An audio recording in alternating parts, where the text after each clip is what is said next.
Hey everyone, it's time for the Round 19 recap. Let's get straight into it. It started on Friday night when Port Adelaide took on the Collingwood Football Club at Marvel Stadium, and Port Adelaide kicking off the round with a nice win, 97-69 were the final scores. On Saturday, we had the Roos against the Blues, and the Roos finished on top, beating Carlton in the end 116-77.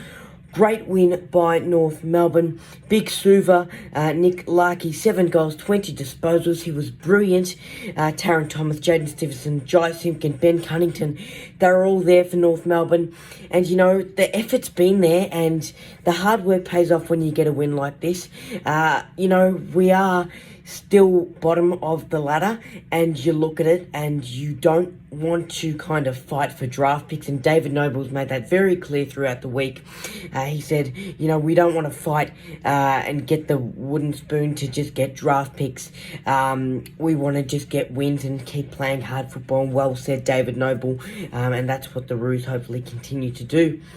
Then we had the Lions up against the Suns. What a win by the Lions. They win in the end 120-71. At half-time, the Lions were down 33-60. Huge second half performance by them. At the Gabba, they turned the tables in that second half and had a brilliant win. The Eagles up against the Saints was next on the agenda. The Eagles winning 94-86. You know, the Saints lost. They were oh so close again. Max King, I wanted to point out, he's only 21 years old, 6 goals, 13 disposals, 9 marks, and 8 of those 9 contested. What an absolute star. They put the ball in front of him. He marks it. He reads the play well. He is there at the right time. He knows how to move his body and move to the right spots to take that mark in front of him. His physicality is brilliant, and well done to Max King. You know, these next few years is going to be brilliant watching him develop more. Then we had the D's up against the Dogs, a huge clash. You know, first versus second that was at the time, and the D's, you know, I thought they would get over the line. Wet conditions at the MCG. The D's losing 65-85. The Dogs are back on top of the ladder. Top dog of the comp. Well done to them. Marcus Bontempelli was brilliant in that game. And Cody Waitman took an absolute screamer over Big Max Gawn. What a mark by Cody Waitman. You know, brilliant mark by him. Crows up against the Hawks. Crows win 102-83. It was a close game, back and forth. The Crows got it done in the end, so well done to them. A nice win there. On Sunday, we had the Swans up against the Dockers. The Swans winning 98-58. You know, the Swans, they are looking really deadly leading up to finals, and they are looking unstoppable at the moment, the way they're travelling. And then there's another team like the Cats who beat the Tigers on that Sunday afternoon clash, 95-57. Brilliant win by the Catters. To finish off the round, we had the Bombers up against the Giants. The Bombers losing, unfortunately, 53-66. But for the Giants, great news for them. They are now into the top 8. They're sitting in 8th spot at the moment. You know what time it is? It's time for Isaac's GMP of the round. My goal of the round goes to Carl Amon from the Port Adelaide Football Club.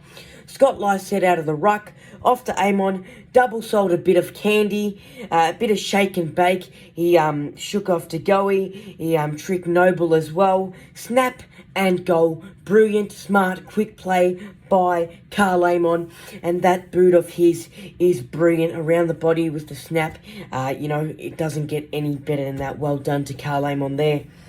My mark of the round, now obviously Cody Waitman took that screamer, and there was a couple others I'm pretty sure. But my mark of the round goes to Isaac Heaney from the Sydney Swans. First of all, he had a ripper game, and second of all, this grab.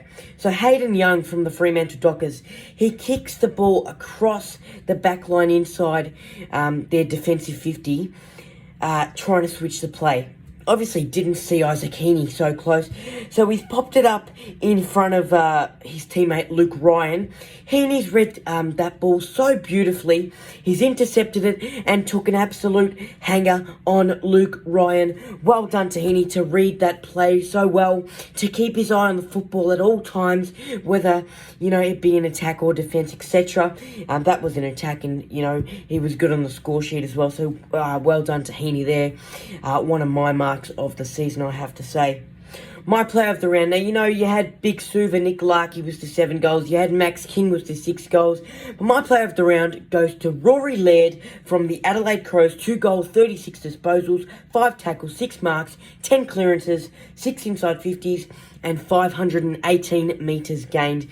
He was always around the footy. He was always going hard at it, creating plays. He just ran and ran and ran throughout that midfield, up in attack. Obviously, he got those 2 goals to his name. He's an absolute leader, and he sure, brought the Crows to that victory and carried them over the line there. Well done to Rory Laird. Huge performance by him and a great win by the Crows. Guys, we've got an injury update, and it's coming up next. Okay, let's get into the injuries now. Let's start off with Port Adelaide. Lockie Jones has a left syndesmosis injury. He'll undergo surgery on that, and he'll miss 4 to 5 weeks of footy. Sam Hayes underwent surgery on a dislocated finger, and he'll be sidelined for 2 to 3 weeks. For the Pies, going into their clash up against Port Adelaide, they were without Chris Mayne due to an ankle injury, but he should be okay. Scott Pendlebury, small fracture to his leg, and unfortunately, the skipper's season is over. Wishing him a speedy recovery, and I'm sure he'll be back bigger, better and stronger for season 2022. For the Blues, they had Harry Mackay out due to a toe injury. He'll undergo a fitness test, but he's unlikely that he'll play this week. Eddie Betts will miss 1 to 2 weeks of footy with an ankle injury. Zach Williams will miss 2 to 3 weeks with a hamstring injury. And it's confirmed that Sam Doherty with that ankle and Michael Gibbons with that hamstring injury for the Blues, their seasons have been ruled out. So season over for both of those boys, unfortunately. For the Roos, Jack Marnie was out with a shoulder injury, and Robbie Tarrant was out with an adductor injury. They'll both undergo fitness tests. Will Phillips has nose injury, but he'll be fit to play, so hopefully he's all good. Taron Thomas will miss the usual week or two due to concussion protocols, unfortunately. For the Suns, they had Brandon Ellis out due to a hamstring injury. He'll miss 2 weeks of footy. And Nick Holman had an abdomen injury, so his period on sidelines is to be confirmed. I'd say he'll miss this week for sure, though. Oleg Markov has a medium-grade hamstring injury, so he'll miss 3 weeks of footy. For the Eagles, Liam Ryan out with a hamstring injury. His period on the sidelines is to be confirmed. Then moving off to the Dogs, Alex Keith, the brilliant defender that he is, he's out for 3 to 4 weeks with a hamstring injury. Ed Richards has concussion, so his period on the sidelines is to be confirmed, but he'll miss at least a week. Lewis Young has an ankle injury. Now, he'll undergo a fitness test, but it's possible that he will return soon. For the Crows, Lachlan Murphy, scans cleared him of any serious damage to his ankle, but still he'll undergo a fitness test. For the Hawks, James Cousins has a hamstring injury. His period on the sidelines is to be confirmed. Moving off to the Swans, Sam Reid, he had ice on his hamstring at the end of that game up against the Dockers, but he pulled up okay, so he should be all good. For the Fremantle Dockers, they had Sam Swiatkowski out due to a hamstring injury. He'll miss 2 weeks of footy. Alex Pearce will miss the usual week due to concussion protocols.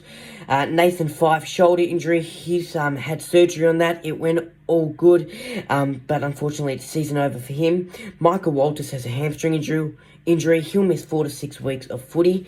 And with this only a few rounds left, and Fremantle there currently out of the 8. Maybe it is season over for Michael. It's not confirmed yet, though. Stephen Hill, set back on his hamstring injury, so he'll miss 3 to 4 weeks of footy. For the Cats, Joel Selwood, corked quad, he'll be monitored throughout the week. Brian Myers has a leg injury, and there's fears that it's another fracture, unfortunately, but his period on the sidelines is to be confirmed. For the Giants, the last one on the list, they had Stephen Canelio out with a toe injury. He'll undergo a fitness test.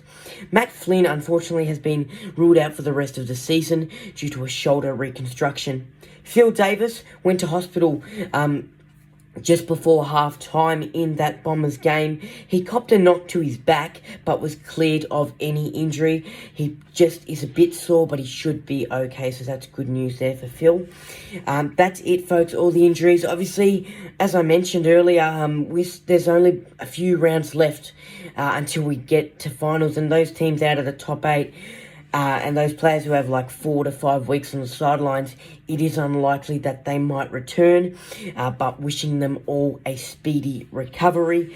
Round 20 is right around the corner. It starts on Friday night, the 30th of July at 7:50 p.m. It's the Saints up against the Blues at Marvel Stadium. Unfortunately, here in Victoria, there are still no crowds, but we are oh so lucky again to still have our season alive. Folks, you gotta love footy. Right, guys, if you like that recap and you want to see more of my content, remember to hit that thumbs up, like, comment, and hit that red button down there that says subscribe. Much appreciated. For more content, follow me on my Facebook page and also my Instagram page.